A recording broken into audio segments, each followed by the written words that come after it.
Now slowly gonna see the players as well. A mudkip versus substitute, exactly what we were expecting. And Davide, yeah, showing a little bit of his hand what he's going to be using, that substitute being a key part of his strategy, and he has the plush to go alongside it. Simone on the other side with that mudkip, definitely a great addition here.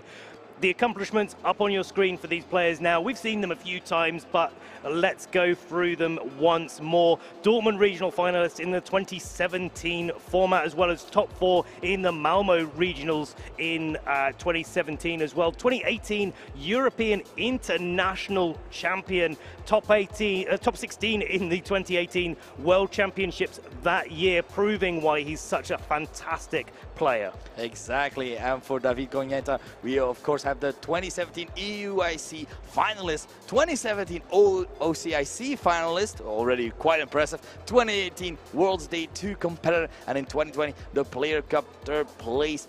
Quite a few accolades that these players have, and we will be now be able to showcase at least the Turin regional champion finalist and the champion itself. Absolutely, and before we do that, let's actually have a little bit of a chat about these two players and their journey through this tournament. We said 12-2 for Davide and 11-3 for Simone, but you know, going into the top 8, we had Davide beating Hengyu Zheng in the top 8 and going on to beat Roberto Pareto in the top 4 to make it all the way to this final. Yes, and of course we have mentioned it earlier as well. Simone beating Andrea in Swiss, and we do have the teams here on the stream here with the Fluttermane, Amoonguss, Chiyu, Gyarados, Tinglu, Ironheads. A combination of Pokemon that we have seen quite often today already, but worked out to perfection in Simone's hands. Absolutely, that top 4 match that you were casting over, Simon, was just fantastic. Seeing that substitute in effect, and I know it's one of your favorite moves to see on the Fluttermane, just seeing how much pressure it put on his opponent in that moment, especially combined with the Iron Hands and that Sword Stance, the signature Pokemon, and something that Simone said was carrying him through this event. Yes, and on the other hand, David, his team, we have the Fluttermane, Earthworm, Chi Pao, Gyarados, Tinglu, Dragonite. No substitute on this Fluttermane, but Thunderbolt proving to be quite effective as well, because we have seen it used against other Gyarados and even a Corviknight as well earlier. And of course, the magic that is that Earthworm as well. Absolutely, that Iron Defense body press may come into the fore, but I'd be more likely to see that Shed Tail coming into play here. Definitely the strategy that Davide would like to put into play first option. I really like seeing the Bulldoze there on the Gyarados as an extra layer of being able to heal up that Earthworm as well, and especially combined with that safety goggles makes it a really nice Pokemon to sit in front of one of the most prominent threats that we've seen in this tournament so far. It's that Amoonguss, as the crowd is cheering along us. Whoa, flexing even. Absolutely, these champions are going to be getting into game 1. Let's see how this finals unfolds as these two trainers are staring each other down. Yes, exactly. I am feeling ready. The crowd is ready. You at home right now, are you ready as well? Because you can vote as well in the Twitch poll down below. Who is gonna win? Is it Simone Sanvito on the left, or we have Davide Cognetta on the right? You can vote, choose who wins. They fist bump each other, have a sign of respect of both these players, and Titans will be clashing. Absolutely, and it's looking like the crowd is favoring Davide at the moment, but Simone definitely don't count him out just yet, because these two players, they're both from the same sort of time period. They both came into the fore around the 2017-2018 season. They've played against each other. They know each other quite well and have been, you know, staples of the Italian VGC community over many years. So the mind games going on in this match between these two titans of VGC are going to be phenomenal. Exactly. It's just as you said, these players now have to carefully consider what is going to be the first lead, because you need to get as much information right now as you can get from your opponent. The first game is probably the most important one, where you want to have as much information as possible. And if you're able to take, of course, that game away, that means if you run with the game 2, you got it. Well, absolutely. You know, getting game 1 is really important in these tight sets, because, you know, you get game 1 and you have to only win one of the next 2 games to be able to be crowned champion. You don't want to be losing the first game and then have to win the next 2. Exactly, as we are starting right now with Tinglu Gyarados on both ends, really. The Gyarados Intimidate going off, the Intimidate from David first going off into the Gyarados and the Tinglu, and the Gyarados Intimidate from Simone into the Gyarados and the Tinglu. Quite a showcase of the Vessels of Ruins and the Intimidates. Just a friendly hello there, really. Absolutely. You know, we need to tell these players they need to swap the order. I'm just thinking, you know, it would be nice if the Gyarados was staring down the Gyarados and the Tinglu equally so. But as we get into this game 1, it's all to play for here, and matching leads actually makes things quite difficult for these 2 players. It's all about what's in the back, because neither Gyarados can really attack each other too much. There is the Thunder Wave options on both of these Pokemon, and that could be impactful a little bit later on, but it's just going to be a switch starting out for Simone, bringing that Iron Hands in for the Gyarados. Yes, a very nice switch, because Thunder Wave from David coming out, not affecting the Iron Hands, as the Ruination into the Tinglu, just making sure that this Tinglu is at least chipped, as another Ruination coming out, but unfortunately missing. Both Tinglus having the same idea, but unfortunately one is quite a bit more awake than the other. Certainly these Tinglus have played a few games of Pokemon so far, but the Ruination's a really nice way to get things started. Obviously Davide managing to get that off onto Simone's, and a little bit unfortunate for Simone to not have the Ruination go off onto Davide's side of the field. But if there is that Amoonguss in the back, Simone has access to Pollen Puff, which Davide doesn't have access to, so may not be as crucial as it looks going into this turn 1. Yes, as we have the Gyarados switching out the bigger snake for the worm right now, as the Tinglu from Simone also switching out here, probably predicting a mighty Earthquake coming out, trying to damage as much as possible. But the Gyarados coming in, intimidating the Tinglu again, now being at -2, not wanting to make sure that this Iron Hands does not take that much damage from this Tinglu as well. Not affecting Gyarados, not affecting the Earthworm. Let's see how much it does. And this Iron Hands has been taking hits left and right. Wild Charge coming out into the Earthworm, doing a bit of damage, but Earthworm has a very respectable defense, and if you're not hitting it super effectively, it will definitely shrug that quite well off. Absolutely, but this Earthworm is in a a pretty difficult position right now. If that Gyarados wasn't on the field, if Simone didn't bring it in the last turn, it would be able to go for that Shed Tail pretty convincingly, especially since the Tinglu on David's side of the field is faster than that Iron Hand, so there wouldn't be the option for the Drain Punch to maybe knock it out in one in that position, but instead Simone bringing the Gyarados in, getting the opportunity to go for the taunt into that Earthworm and shut down any opportunity for Shed Tail. Yeah, it is exactly as you said, the Gyarados taunting the Earthworm, just saying no Shed Tails right now, as the Tinglu does go for the Earthquake, healing the Earthworm back a bit to its health, not completely full. Earthquake coming out, doing a bit more to the Iron Hands, now being at a little bit under half. Ooh. As the Body Press actually coming out as well onto this Iron Hand. Drain Punch now, wanting that HP back from this Tinglu, saying, no, I want this back. Thank you very much. I love this play from both players here. Davide not falling for the taunt, knowing it's obviously an option for Simone to go for, and just going for more damage on that Iron Hands. And once the Iron Hands is able to, go down on Simone's side of the field, Davide's probably got a little bit more freedom there to be able to use his Pokemon more effectively. Gyarados, though, switching out, preserving that Intimidate for later. Yes, Amoonguss being a very nice switch because, of course, very bulky regenerator. You're able to take hits, switch out, and be sure to shrug off those damage points that you have gotten. Gyarados switching in, intimidating the Iron Hands now as well. Now, Gyarados does like to intimidate, but it does not like staying against this, of course, against this Iron Hands being able to hit super effectively. The Iron Hands protecting itself from another body press from this Earthworm. And now with the Amoonguss on the field, you have the possibility to redirect any sort of moves. And we already know that the Earthworm can take a hit, but can it take a Drain Punch?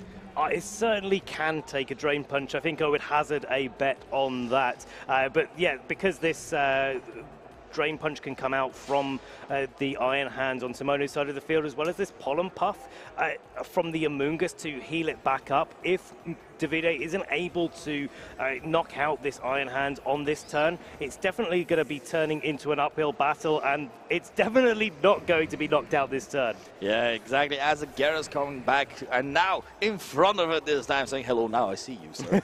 Intimidating the Gyarados and the Earthworm, because you do not want the Gyarados really to waterfall your already low Iron Hands or even bulldoze possibly. Now, Rocky Helmet is very nice here, because now both of these Pokemon will be taking that. Absolutely, Rocky Helmet damage and getting that chip onto the field. The Gyarados coming in near the end of the taunt for the Orthworm, but that's not going to come into play just yet, because that Orthworm has shaken off the taunt, but it's also taking a nap at the same time. Yeah, it's suddenly realizing, oh wait, yeah, you know what, now I am willing to shed tail. Suddenly, I do not want to just attack here. Being in this position where you have these Gyarados on the field, they can't really hurt each other. But if you're able to make the opposing Gyarados from David's side just waterfall into the Gyarados, taking that Rocky Helmet damage is always nice to have as David's Gyarados switches out to Tinglu. Absolutely. Both of these traders trying to avoid any sort of Thunder Waves coming out from the opposing Gyarados on the field, but also doing it in pretty much the same way in Davide bringing in the ground type to block the Thunder Wave, but the Iron Hands coming in for Simone, equally being an electric type, immune to that, but also taking the opportunity to get that Pollen Puff on that Iron Hands, and it looks like it's going to be going up to nearly full HP, and that Ting Lu on Davide's side of the field is looking pretty threatened right now. Yeah, it's not looking forward to grabbing these hands, because, of course, you have the possibility of switching in the Gyarados yet again, making sure that any sort of damage that the Orthworm or the Ting Lu might be going for will be reduced as well. Absolutely, and yeah, this it's kind of a similar situation to what Simone had in the previous round in his top 4 match, where it was just an Amoonguss and the Iron Hands out on the field, lots of Pollen Puffs going on, maybe the opportunity to go for a little bit of a Sword Stance, trying to break through Davide's more defensively orientated team, and Davide waiting for an opportunity to get that Shed Tail off. Yes, and the Gyarados switching back in for the Intimidate. You are going to see this a few times, because the Gyarados does want to Intimidate. The Earthworm actually waking up, being able to Shed Tail now as well, making sure that whatever Pokemon comes in will be quite safe as well. Definitely very safe as the Citrus Berry goes off onto the Orthworm. The substitute comes up onto the field, switches out, and I would hazard a guess that it is that Dragonite coming out from Davide. Full HP with a substitute there. Possibly might not be, actually. Davide taking a little bit of time to make his decision there. You can see him puzzling away, making sure he's making exactly the right move at the right time. You definitely don't want to be wasting this opportunity to go for that Shed Tail. Yes, exactly. If it is going to be that Dragonite or that Ting Lu right now, as we see here, just maybe trying to make sure that the Earthworm can do an attack later a bit as well. Vessel of Ruin activating, meaning all special attack of all Pokemon are dropped, and the Swords Dance this time around from the Iron Hands, trying to make sure that the next move will be lethal. Absolutely, yeah, the Iron Hands getting that boost, and no way for Davide to really counter that in this turn.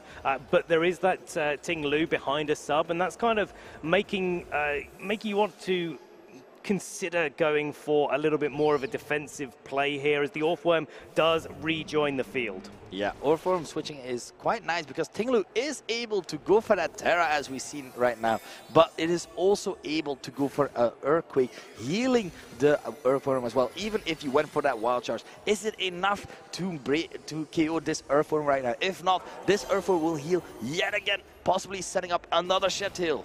Well, that Ting Lu on Davide's side of the field is actually speedier than that Iron Hand, so an Earthquake will be coming out, will be healing up that Orthworm, will be getting the Earthquake damage onto both Amoonguss and the Iron Hand on Simone's side of the field, and the Iron Hands is really taking that very, very well. Terra Poison, really fundamental for this situation, but not enough with the Sword Stance to be able to hold on to that substitute one more turn.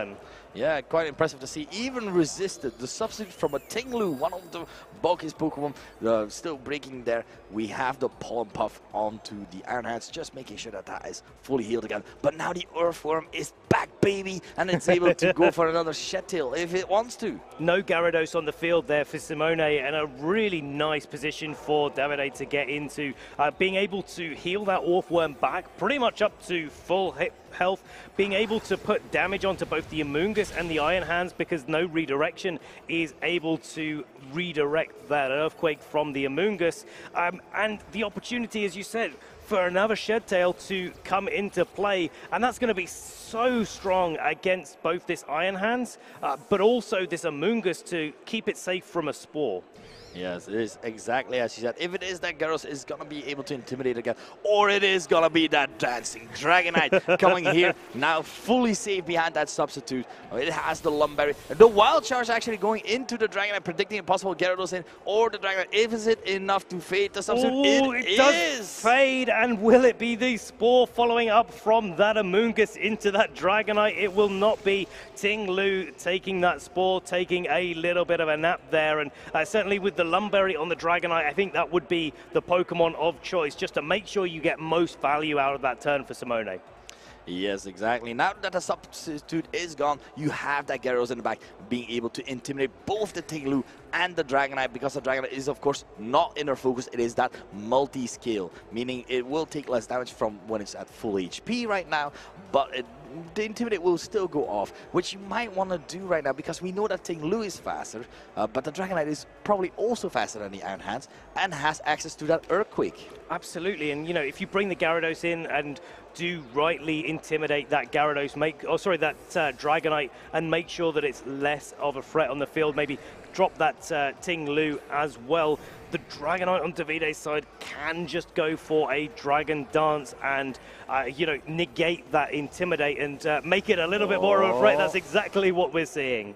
Yeah, Dragon Dance coming out from Dragonite, raising its attack and speed, meaning it is definitely the fastest thing on the field. Ting Lu still taking its little nap, but the Dragonite now being at neutral, still okay. Wild Charge coming out, doing quite a bit of damage on this Dragonite, +1, but now you're again threatened by the fact that the Ting Lu can wake up now, and the Dragonite can do that Earthquake as well. Absolutely. The Earthquake is going to be pretty impactful if this Ting Lu does wake up here, in combination with that Dragonite being able to go for some strong attacks. Definitely going to be faster than Simone's Gyarados, so we'll have full reign to be able to go for a powerful attack into the Iron Hands on Simone's side of the field. And just looking down the team lists now, it looks like the Dragonite does also carry that Earthquake capability. Not the nicest thing to use in front of a Ting Lu that's also Poison type, but there is that Gyarados in the back. Yeah, exactly. A beautiful switch could work out perfectly for this Dragonite right now. As we have the Gyarados switching out for that Ting Lu, it is bulky, but is it bulky enough to take whatever attack this Dragonite might be going for? Dragonite, of course, Earthquake is very nice, definitely when there's an Earthworm on the field, making it sure that the Earthworm is possibly being able to go again for a Shed Tail. Earthquake coming out, Earthworm really eating now.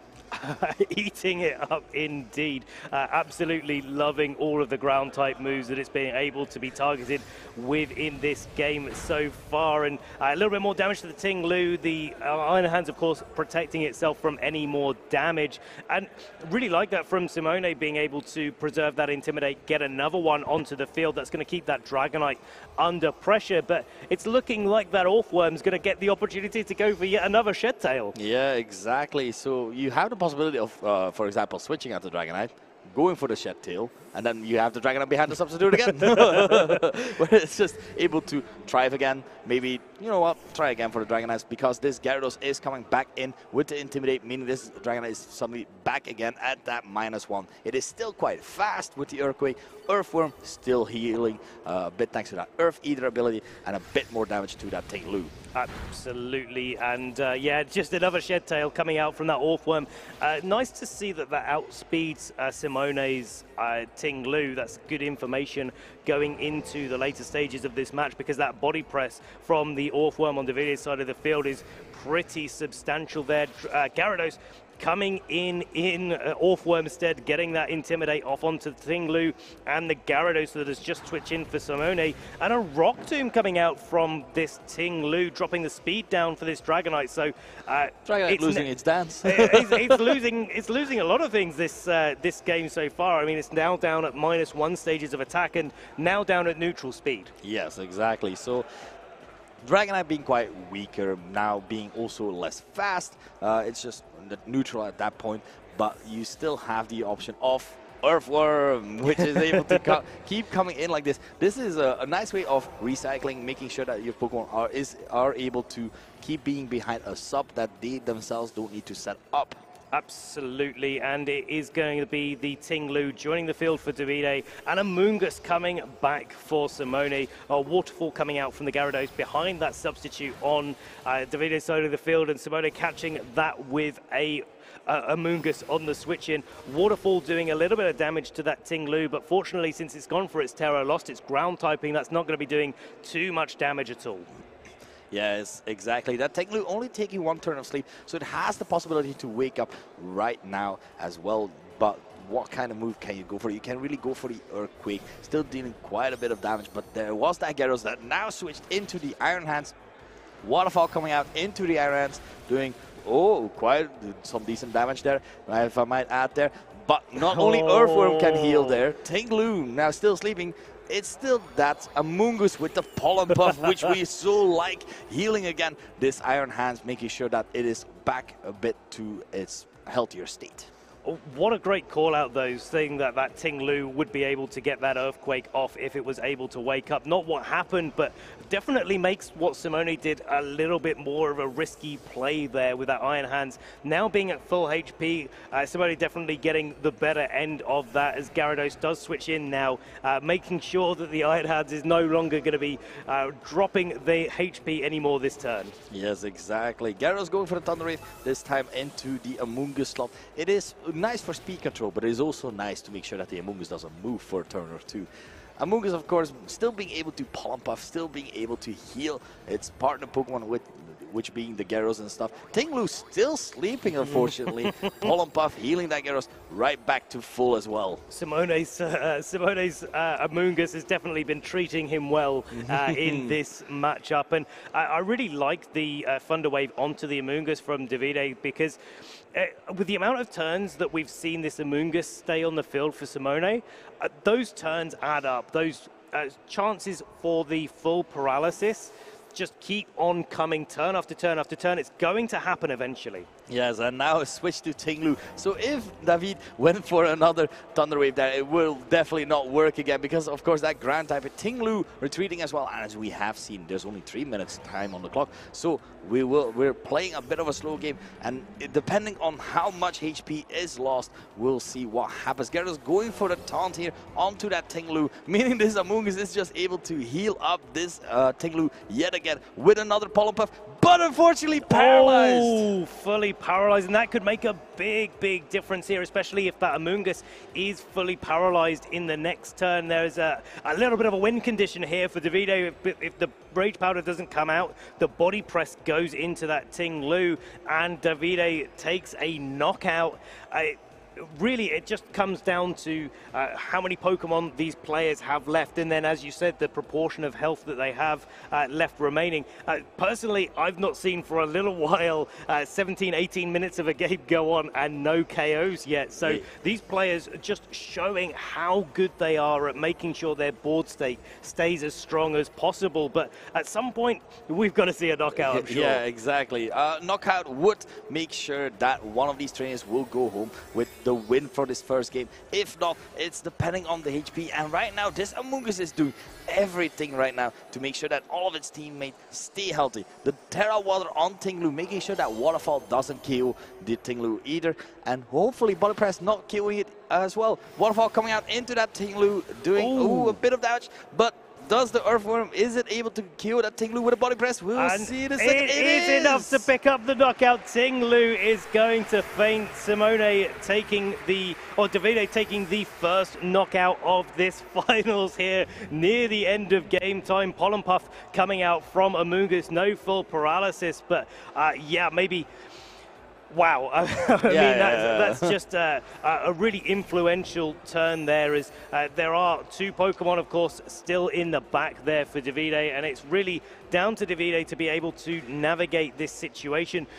The Orthworm doesn't have the capability to protect, and there is a Body Press, a Drain Punch potential coming out there, but we see the Bulldoze coming out from that Gyarados, healing up that Orthworm. Yes, exactly. Now, if that Among Us wasn't paralyzed, it was able to heal that Tinglu with the Pollen Puff there. So, and the Tinglu would have probably survived a move then and there as well. So, just showcasing, and we have another Shed Tail. How many is that? Have we seen? I think that's like 4, maybe 5 Shed Tails coming out There's here. been a few Shed Tails going on. Yeah, I Shed Tail from time to time. But what a great play here. What a great play, because the Bulldoze drops the speed of the Iron Hands and the Among Us. If either of them need to be drop speed at all, but just make sure that there is no way for the Wild Charge coming out there to be able to knock out the Pokemon that switched in. That is going to be that Tinglu. The substitute's going to fade there, but Among Us not having the firepower to be able to knock out this Tinglu will mean that Davide is going to take game 1 of the finals of the Turin special event. Exactly. If we have seen anything, because I have heard from a little birdie earlier that Simone had a game before his Swiss round 4, I believe it was, where he had to slowly play, and seeing Davide being able to play this slow just as well, where he's just like, okay, we might not be taking heroes, but if you're taking your time, I'll be taking my time. Absolutely. I mean, yeah, getting that far through a match with no Pokemon knocked out is a testament to both players that have made their way to the finals here, and they were both led in a pretty defensive fashion, using that Gyarados and the Tinglu to great effect to be able to switch around, make sure that there was no Thunder Waves going out until right at the end game when that Among Us got Thunder Waved towards the later stages of the game. But then we saw that Orthworm coming in and out and being able to be healed up and Shed Tail like as many times as it did. Yeah, it came in, ate dirt, refused to elaborate, and left.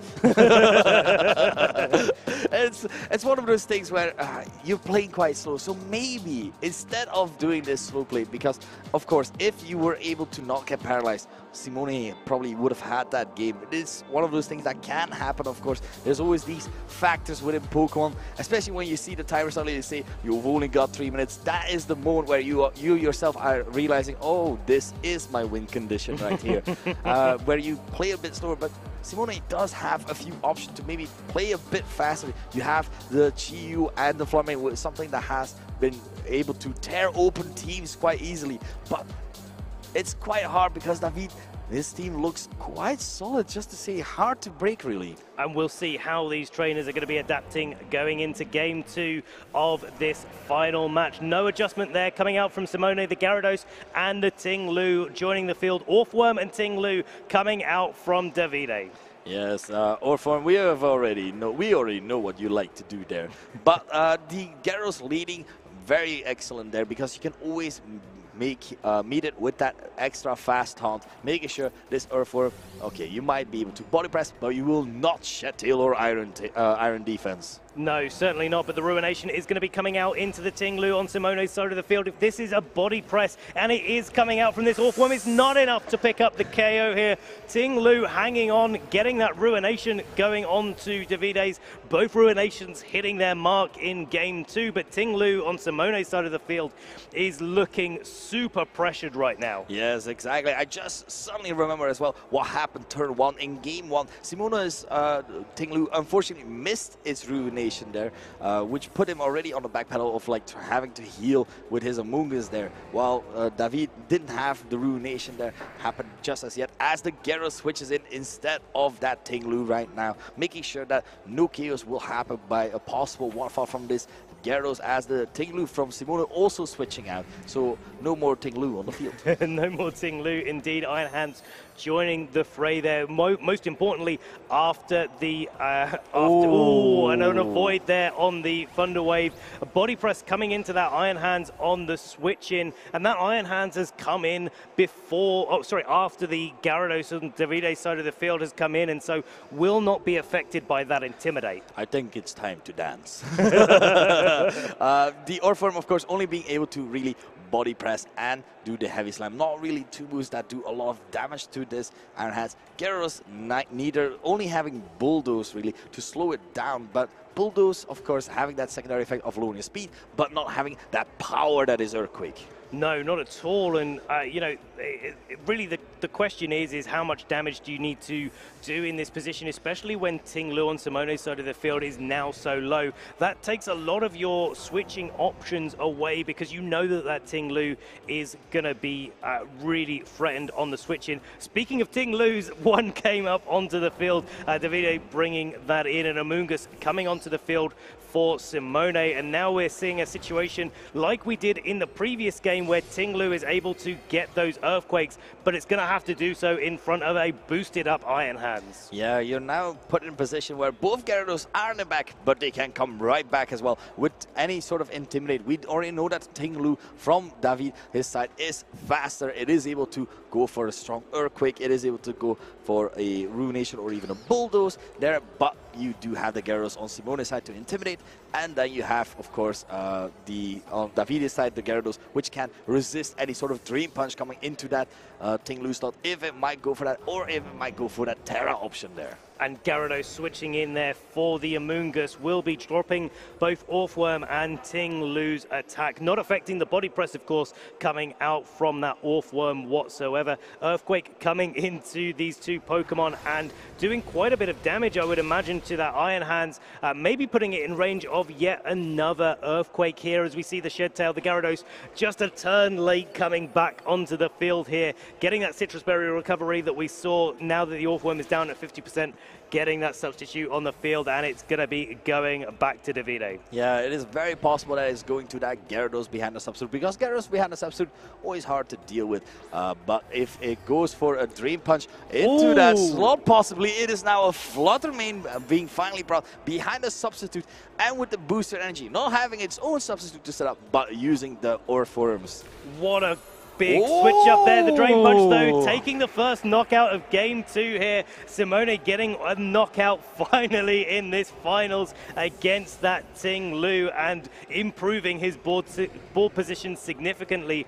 But Davide has brought in that Flutter Mane. It has got its booster energy up, and that Iron Hands has got to be a little bit scared right now. Yes, exactly. This Iron Hands, of course, not being the Assault Vest version, where normally you can take a Moonblast, or maybe you can't take a Moonblast, and then you have the option of going for that Terra Fire. But now, Flutter Mane behind the substitute, without even losing any HP on that Flutter Mane, is one of the scariest things you can encounter right now, because, yeah, as you said, super effective. Gyarados not really being able to Thunder Wave either, so having to break the substitute will have to be with that Gyarados as well. Well, may not be with the Gyarados, because we know that this Flutter Mane is carrying that specific coverage option, which is that Thunderbolt that's really effective against all of the Gyarados that have been played in this tournament so far. Gyarados, though, on Davide's side of the field, switching out for that Orthworm, bringing it back to maybe go for yet another Shed Tail, and it's going to be the Amoonguss joining the field for Simone. Yes, exactly. We have the Terra activation of Simone. It is going to be that Gyarados Gyarados, making sure that the Thunderbolt will not KO it, as we have seen in the previous top 4 matchup from going to go into Thunderbolt, into that Gyarados. But now with the beautiful heart on top of its head, it is now able to survive any sort of attack, possibly like this Thunderbolt. The Protect actually coming out from this Fluttermane, trying to bait out this Terra. Now being sure that now you can just hit it with a possible stronger Moonblast. Absolutely, but it's not going to be able to so easily in front of that Amoonguss that's just joined the field for Simone. And yeah, now it's a case of, you know, how many attacks is this Amoonguss going to be able to take from this Fluttermane? Because, yeah, you can go for the waterfalls into the Fluttermane there. Certainly, you're going to be able to probably break that substitute, maybe follow up with a Spore, but to do that, you're going to have to open yourself up for the Amoonguss to be taking 2 attacks, or potentially Orthworm getting another Shed Tail and getting another Pokemon on the field behind a substitute. Exactly. Orthworm just hard retreating right now, predicting that the possible taunt here from the Gyarados. Gyarados coming back in again with another layer of that Intimidate, lowering the attack from the Gyarados yet again. Now, how many times do you need to be intimidated to still break us up from a Fluttermane is the question. The Shadow Ball coming out into the Amoonguss, doing a whopping amount of damage there. Amoonguss now being below half, activating its Citrus Berry, having a bit of a time where he's just like, nope, eating. Don't disturb this Amoonguss whatsoever. Waterfall does land into that Fluttermane. Will it be enough to break this substitute? It will not breaking the substitute. That's an absolutely fantastic Intimidate coming out from Davide there and securing a fantastic board position. Now the Gyarados on the field for Davide is going to be able to go for that taunt and stop any Spores coming out, and it's going to be really down to Davide to be able to put lots of damage onto that field with that Fluttermane. Wow, this has been quite spectacular to see, like shifting it into second gear, getting a KO already onto the Tinglu. But now this Fluttermane really proving to be an issue here with the support of the Intimidate, and the Orthworm just switching in, like possibly, am I going to taunt that, or is that just going to intimidate me again? Just a perfect play as we have the Moonblast into that Gyarados, doing wow, a lot of damage. That's a hell of a lot of damage there. Whoa. And taunt coming out as a follow-up onto that Amoonguss. Not going to be able to go for any Spores. Waterfall will be enough to break this substitute. I'm absolutely convinced. It should at this point. And we'll see if Simone was able to lock in that Pollen Puff to heal up that Gyarados, as it does go for it there, and bring that Gyarados up to a good amount of HP. But now this Fluttermane's going to be able to target down this Gyarados without worrying about what the Amoonguss is doing. So a little bit of a decision for both players. You know, do you go after that Amoonguss that carries on Pollen Puffing if you're Davide? And how do you protect your Gyarados towards the end game if you're Simone? Yeah, it's a very rough situation. The Fluttermane really here, really proving to be quite strong with that booster energy, and definitely behind that substitute, just proving time and time again that Fluttermane is one of those Pokemon that, yeah, you have to prep for. But I didn't prep for a fully healthy Fluttermane that was able to take, the substitute would not disappear from a waterfall from my Gyarados. No, not at all. The Moonblast does land into that Gyarados, and a Waterfall coming out into the Amoonguss. If this does get the flinch, then it's not going to be able to heal up its partner Pokemon, and we see how little damage that Fluttermane takes from the Waterfall. Pollen Puff does break through and heal up that Gyarados yet again. Yeah, you're in a very dire situation here, because you can switch in. It's really hard to switch one of these other Pokemon in, because they're both weak to that Moonblast, of course. Only the Amoonguss really being able to provide any sort of support here right now. So what do you do in this situation? Do you keep just trying to whittle down what the Fluttermane has? But that's not even a 4-hit KO. No, and I think that's the really strong position for Davide at the moment, being able to sit in front of that Gyarados without being able to worry about the damage that Waterfall's going to be launching out onto the field. And you know, I think there's a real opportunity for Davide to push this board position and really just keep trying to get knockouts, get that Gyarados dropped down in its HP so it can finish it off a little bit later. Yeah, Moonblast coming out now, a bit less damage. Waterfall coming out onto the Gyarados. What a prediction! Double kill. the double up here with the Rocky Helmet as well. Waterfall going into that Flutter Mane, doing a bit of damage, but not that much. And now you have two Pokemon that are quite low, which is... Yeah, it's a really difficult situation here because now both Pokemon are in range of both Pokemon. Both Pokemon on Simone's side of the field are in range from both Pokemon on Davide's side of the field. You can get the Moonblast knockout onto the Gyarados this turn. You can also get the Waterfall knockout onto the Ting-Lu. So it's down to Simone to decide on what Pokemon want to be taking what hits. And of course, Davide could make a little bit of a prediction here, swap the targeting around maybe if he's willing to take a little bit of Rocky Helmet damage on this turn. But no damage onto the Gyarados this turn. It's just going to be a Protect. Yeah, Gyarados going for Protect. Quite smart because if the Ting-Lu goes down, you have the Amoonguss to switch in and you have the possibility of that Rage Powder again. Wait, Shadow Ball not KOing it just yet there. And the Waterfall will focus it down, predicting the possible Protect onto the Gyarados. Immaculate play, really. Yeah, just making sure that whether or not the Amoonguss was going to be switching into that slot on the Ting-Lu's side of the field. You know, you're covering it with a Shadow Ball, you're covering it with a little bit of extra damage from Waterfall. Of course, it has regenerated up to a little bit lower than full health in this situation. Iron Hands joining the field and you know, doesn't have the ability to go for a fake out this because of the choices that Simone has made coming into this match. But now the question is does this Amoonguss switch in for the Gyarados? Yeah, it's a hard call to make. Right now, you don't really need to Moonblast because the Gyarados is already quite low. So you can just Shadow Ball into that slot as well. So it is that time where you have to start really thinking like the head cogs, the trust in your Pokemon, and hoping that no amount of crits can make sure that this Amoonguss goes down.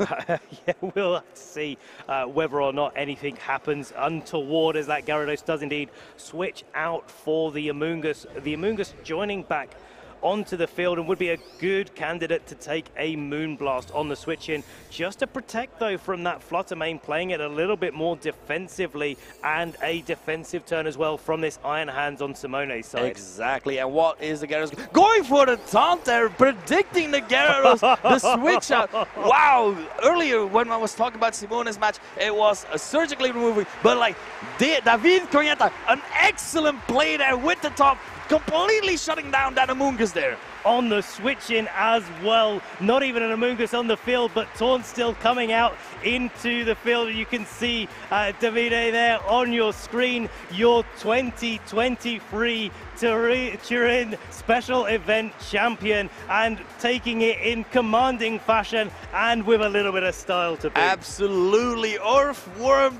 did it! He got a title, the regional champion of Turin. This is absolutely impressive to see, certainly as we know that Italy is quite a strong region as well, certainly in VGC, being able to get this title. Congratulations to David, and of course, well played Simone as well. You have done your absolute best, and that's all we can ask.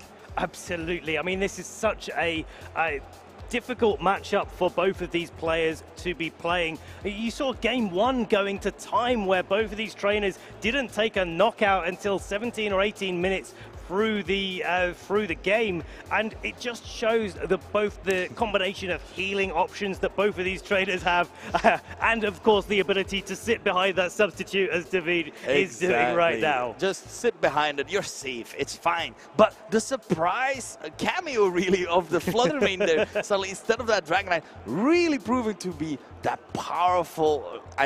The Flutter Mane really did it that game. Yeah, because the Dragonite came in game one, and you know, it did a good job. It put pressure onto Simone's side of the field, put pressure onto that Iron Hand, made sure that it was behind the substitute and could, you know, force some plays with going for a Dragon Dance. But that Flutter Mane was the identification from Davide that actually what the Pokemon that Simone was bringing are all pretty weak to that Flutter Mane, especially with that Thunderbolt. You can force that Gyarados to go for its Terra Fairy. And if the Gyarados is going for a Terra Fairy, then the other Pokemon aren't going for a Terra, and you can really take advantage of that. This was quite an exceptional match, to say the least, because the Flutter Mane in exactly going for the Protect on the turn that the Gyarados is going for the Terra, not really having any other options. You have the options of Protect, but somehow you want to be able to surprise your opponent still and break that substitute as well, because that substitute, oh my god. that substitute was very, very strong on the Fluttermane, and it was 2 intimidates on a Gyarados, and Gyarados in this stage of the format is generally trained to be able to take a lot of hits rather than to dish out a lot of damage, and of course that makes a big difference to how these games play out. But if you're not trained to be offensive, and the Fluttermane on Davide's side of the field is trained to be defensive, then those intimidates are all the more effective. Exactly. It's quite impressive to see just these players, the level of play. But David, just the Earthworm kept going for the substitute. The slow game was played.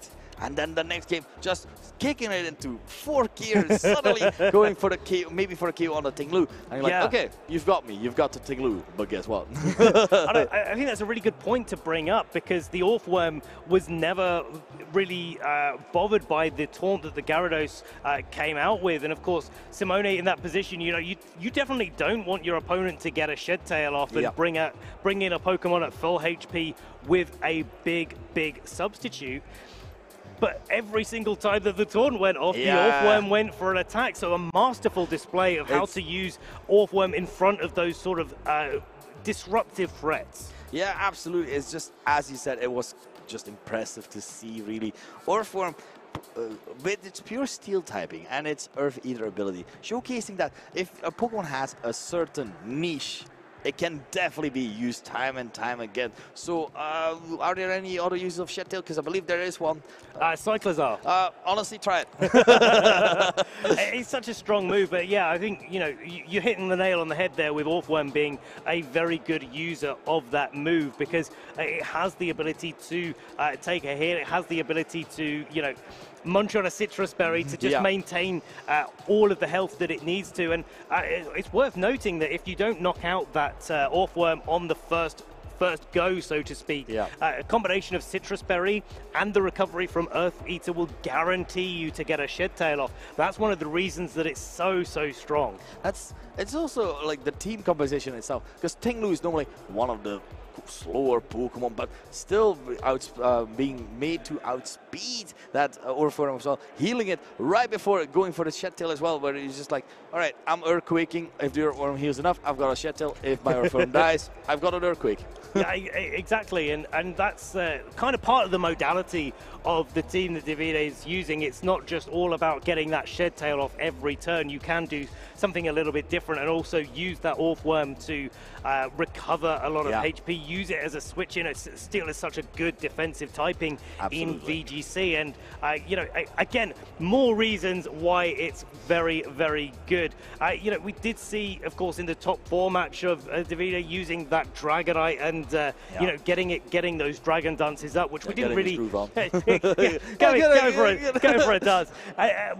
But it's nice to see both modes of those teams coming out, both in top 4 using the Dragonite to get that Dragon Dance up and make it more of a threat to his opponent. Didn't quite work out in game 1 of the finals, but then you saw that the Fluttermane could equally use that substitute, but just dish out damage. Exactly, just the power that is Fluttermane with its just 2 great staffs, and then the possibility of that Thunderbolt as well on any possible Gyarados, because there's a lot of Gyarados coming around. So if you're able to not one-hit KO a Gyarados with a Moonblast, Thunderbolt maybe. But this is it. I mean, again, a great call there on the coverage options that the Fluttermane had available to it. And certainly we've seen other Pokemon adopting electric moves where they can. And we saw Golden goes all over the top 8 going for Thunderbolt rather than going for the Shadow Ball as the same type of attack bonus move, where, you drop the good, consistent,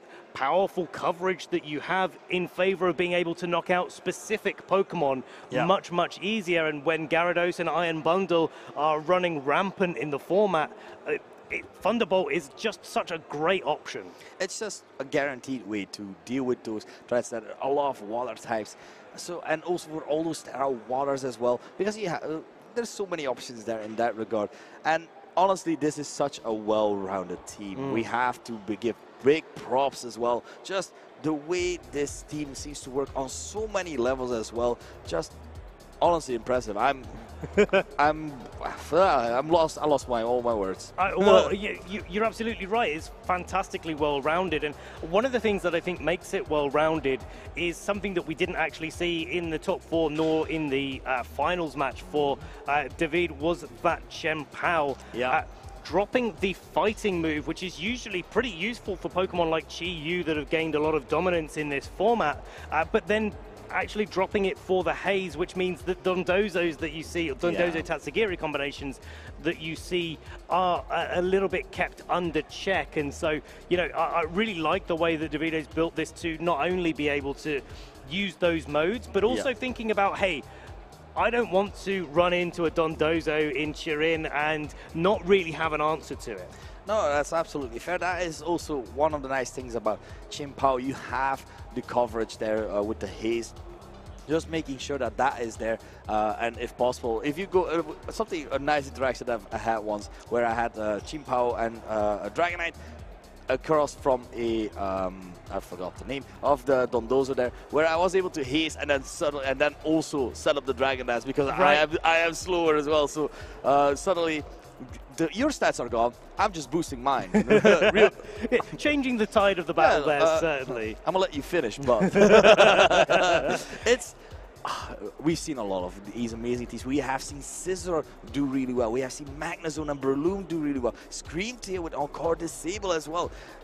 All these players have showcased time and time again that if you give them time, they will make something amazing as well. Absolutely, and shouting out some Pokemon that we see. I can't sit here and not shout out Roberto Peretti for using that Breloom, Garchomp, and the Magnezone. Exactly. To such great effect, getting top four. Obviously managing to overcome that and with a really commanding finish there. But yeah, it's really nice to see those Pokemon find success, and it does give me a lot of excitement looking forward to North American International Championships now, and of course the World Championships, where, you know, speaking to both of these players, I believe they're both going to do their best to be representing Italy there. I am absolutely sure that they will be showcasing the best to their ability and probably be placing quite high because it is Worlds, but these players have just blew my mind really of just showcasing how you can make a team and just how you can play a team, just being able with the mad predictions from time to time, where you're just able, slow game, I'm able to do this, yes, slowly, we're taking our time, we're taking it, oh, suddenly, let's go. Let's go indeed, because, you know, sometimes you've got to make those predictions, but you know, looking back at that finals, I don't really see too many. You know, there's a couple of predictions that really made a big impact, like that taunt that ended game 2.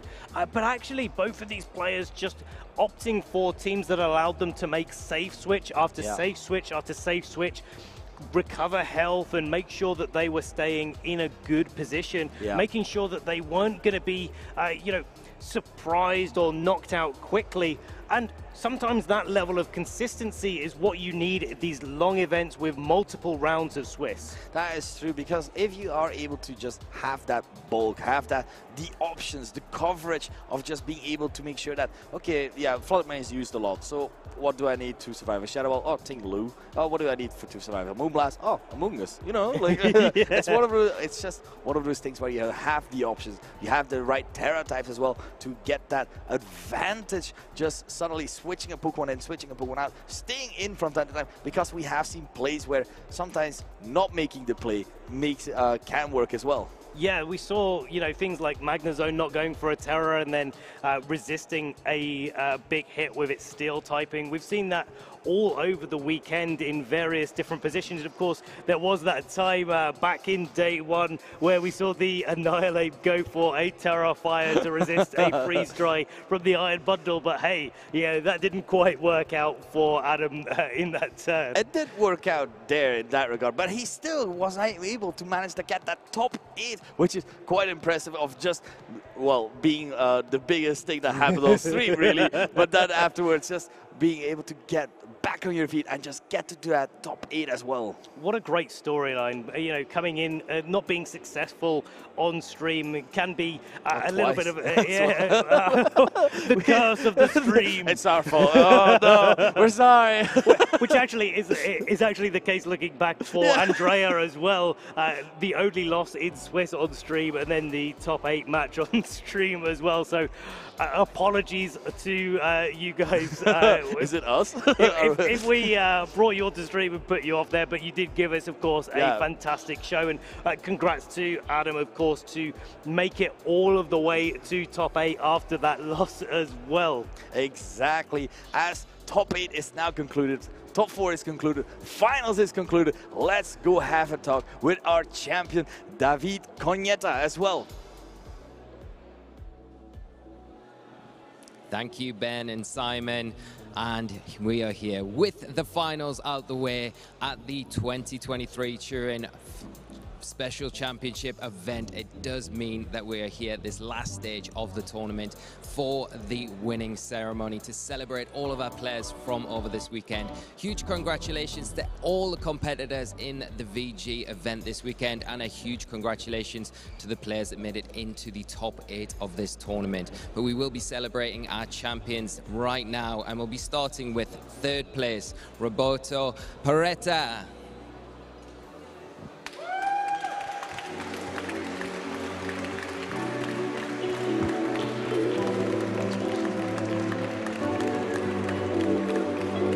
Everyone, please give it up again for Roberto for an amazing finish this weekend.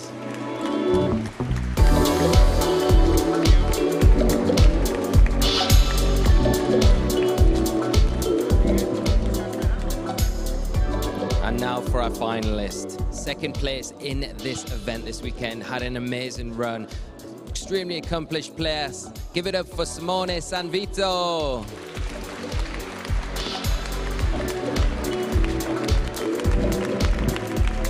Huge congratulations, Simone. You've had an incredible run this weekend. Not the result you probably wanted in the final, but you've got to be so happy with your achievement, getting so far and having an outstanding run this weekend. Yeah, for sure. I mean, I wasn't really expecting to make finals. Of course, I'm a bit disappointed because who wants to lose in finals? Maybe that guy at Internets. He did twice, so I won Internet's finals. So in the end, I'm a winner, different kind of winner, copium. Are you planning on going to the World Championships this summer? I hope so. I mean, I have my invite, so all that's left is me and a big expense for flight tickets. Well, good luck in the finals and when you go to Yokohama in the summer. And congratulations again, Simone.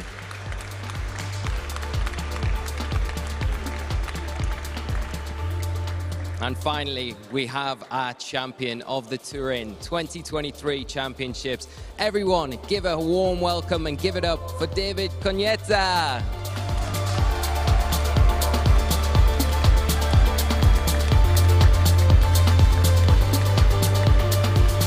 Wow.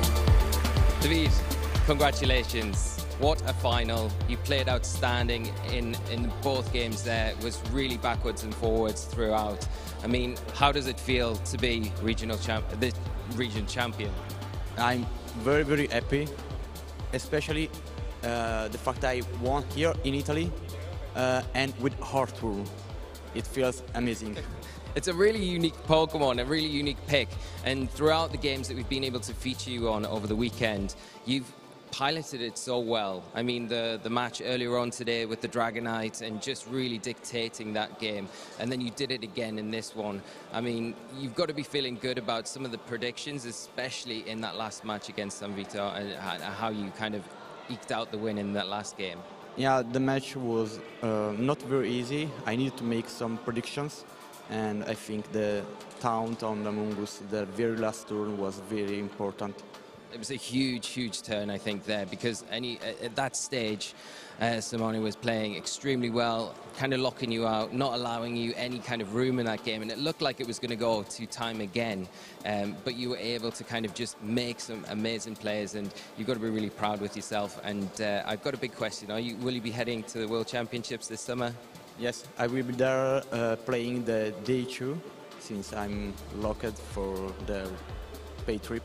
And also my brother, we playing for senior division. Oh, that is incredible, and we all look forward to seeing more of you at the World Championships this summer. So once again, congratulations on becoming the champion this weekend. Everyone, please give it up for David.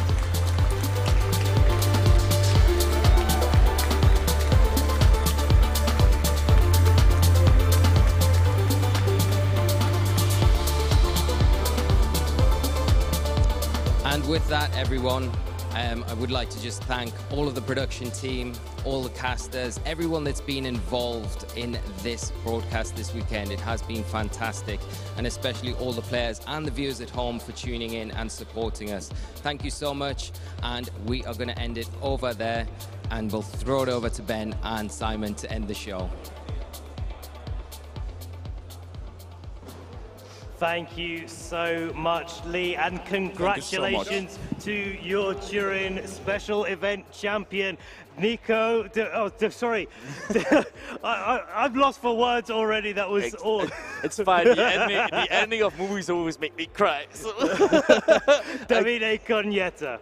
Exactly. A huge congrats. Well played, as he said. He had to make a few plays there, and it's been an amazing weekend, hasn't it? It really, really has. So many great plays. Italy managing to defend the title in Turin as well. And amazing to hear how much that meant to Nico there. Yes. Brandishing the substitute alongside his shiny new medal. Showcase, yeah, the substitute being put up instead of the medal was quite funny. Because yeah, the substitute was the thing that was working so well for him, as well as we do have here what happened at the top 8. All of these players quite amazing in their own right. We have had all of them at least once on stream, and each one of their team is just amazing to see as well.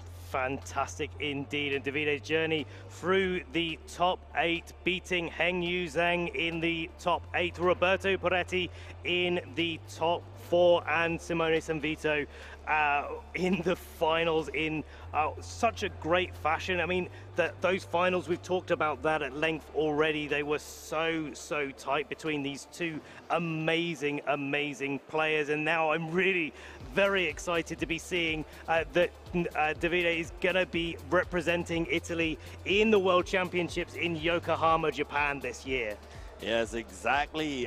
This team already has been showcasing quite a bit, but of course, before we go into Worlds, we have that NAIC that's also coming up, which is also still in this format, Regulation C, which is gonna be the big conclusion, because this was the big conclusion for Europe, I feel.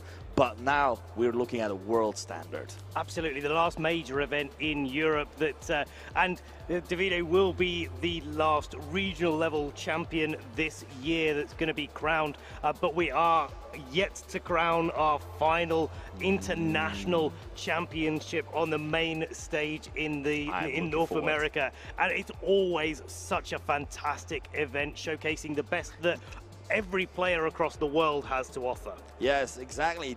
This is already enormously high level, and it's such a great thing to see these different regions and different countries just being able to clash together into the international, showcasing what they have worked towards as well. Because yes, NAIC is of course at international level. You have to think about so many more things, because you can call out a meta as well of a regional like this, which is in its own right superbly huge. But sometimes there's always, if you're going also across the waters and stuff, you still have other metas to develop as well, which is being developed as well in the Milwaukee region right now. It is indeed, and we'll be soon finding out who is going to be crowned champion in Milwaukee, and definitely gaining some momentum going into North American International Championships. And I'm really looking forward to seeing how the metagame in Regulation Set C develops to that event, now that we've seen the Pokemon that are really prominent in this tournament, as well as the Pokemon in Milwaukee. Now players will be looking for the final points going into the World Championships at the North American International Championships. And of course, with so many points on the line, up to 500 in that event, it's all to play for.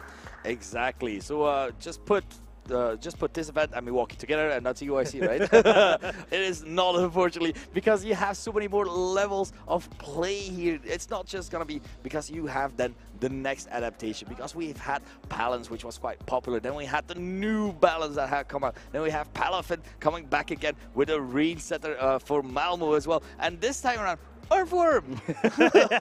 Earthworm just sitting up there alongside all of those Balance teams, taking its place on the mantle as a champion. Wasn't able to do it in European International Championships, hasn't been able to do it thus far in the US regionals, nor in the European ones, and now finally getting its crown, and maybe we'll see a few Earthworms at North American Internationals, but after that, of course, looking at the road ahead, that's going to be leading all the way to Worlds in that regulation set D. Yes, exactly. Worlds is going to be quite interesting to say the least, because it's going to be a new format, new Pokemon introduced from Pokemon Home that you can transfer over to your Scarlet and Violet. One of these Pokemon, of course, being that little cat there, Landorus being one of those Pokemon. And we have talked extensively about some of these Pokemon already, but I am very much looking forward to these Pokemon being added upon the game. It's going to change the way that the format is played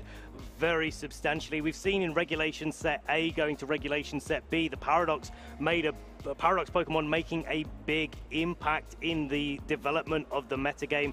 Regulation Set C bringing those Treasures of Ruin in. That's only like... That was only 4 Pokemon. That's only 4 Pokemon, yeah. And it's made such a big difference to what all of these trainers are using. And now with Pokemon Home, yes, and all of the new Pokemon and the old Pokemon and the Hisuian Pokemon that are going to be joining the fray at the World Championships, yeah, we're going to be seeing a completely different game. Exactly. There's a lot of viable Pokemon, and definitely like a lot of Pokemon with a certain niche as well that can be used. Now, there's not going to be any big events, but that is the great time for those local events. So to make sure that you are ready for that World's Championship. Train with your friends, train with the people around you, know what is good, know what is not good, because it's all going to be a bit more secretive. But that Worlds, when it's revealed, all the teams that are going to be popping out, I'm very much looking forward to that. And we are going to be watching along with all of these players. Unfortunately, myself, not able to make my way to Japan this year, but I will be tuning in to see what innovations are going to be coming up from all of these great players. Hopefully, both of our finalists from this event will be able to make their way then. Davide definitely will be, with locking up that Day 2 invite with these 200 championship points that he's earned this weekend, and Simone getting the Day 1 invite as well. So, yep, as he said, he's going to have to look at the flights and see whether that's a reasonable thing for him to be able to do, of course, because they are quite expensive. But what an opportunity to play in Japan, the birthplace of the Pokemon franchise. Exactly, one of those places that everyone has had on their wish list once, like, yes, I'd like to go to Japan, wants to, like, there's always these few tidbits that you always choose. France, UK, like, you've always, like, that's one of the classics, you know, and you can do it for Pokemon, which is all the more fun because in Japan, of course, birthplace of Pokemon, you have a lot of Pokemon centers as well. Absolutely, there's going to be a Pokemon center at the World Championships, of course, as well as the Pokemon centers that are located, as you say, all across Japan. So that'll be a fantastic thing to see. And you mentioned about Pokemon being a game that allows you to travel to different continents. Certainly, both of our finalists have felt the full effect of that, with Davide being the Oceania International runner-up in 2017. And it was a great honor to be able to actually play against him in that tournament as well. Such a fantastic player all the way back then. He's only improved since then, and it's been great to showcase that progression over the years. That is a nice thing to hear. Well, I have no experience playing either of these players, but, but that does not mean that I cannot understand what these players are all about. These players have the love that goes into it, because you can't keep playing Pokemon if you don't really love it. Like, the amounts that these players do, the plays, the games, the people you meet as well at these regionals every time and time again, the new faces and the old faces. all of it coming together and saying, hello, how you doing? I like Pokemon. You too? Cool. Well, you were saying earlier about the Belgian community kind of adopting some newer players in and, you know, just saying, you know, hey, you're new to the game. You seem kind of nice. You like Pokemon. Yeah, come and be one of us. Come to Pokemon. We'll adopt you. And that's the great thing about this community. It's not just about the rivalries that we have on the desks, you know, when you're facing up against each other, but it's the friendships that we make, of course, along the way. And there's so much community in this game that, you know, and especially in the Italian community here in Turin and further afield, that really do come together and make, you know, everyone better and better and better, and just sharing their love of the game. Exactly. You're only as strong as your community, which you can go to locally as well. Help those players find, like, even if you think you might not be that good of a player, you have the ability to find that one Pokemon that works really well. And suddenly all your friends are have to prepare for that, because in our local community, we used to have someone with always Quick Claw somewhere, and you have to respect the Quick Claw. Those local metagames are wild, for sure. And, you know, that is one of the things where these Premier Challenges that get played and these players can go to really get you kick-started, and you can have a little bit of fun with it. But we are at the end of the show now. We are going to be closing it out there. We have to give a massive thank you, of course, as Lee said before, to all of the people that have made this stream possible, all of the people behind the scenes. You might not the see casters as well, of course. Oh, but, yeah, of course. Lee, Shauna, Ben. Maybe. Absolutely amazing. Absolutely. But also to all of you viewers at home that have joined us all the way through. You've been absolutely fantastic, voting for the players that you're supporting, as well as, you know, coming and tuning in and just joining in with all of the action. Exactly. And it's been just amazing, really. And the judges as well, the players, everything has been accumulated to this beautiful regional. So let's have a final look how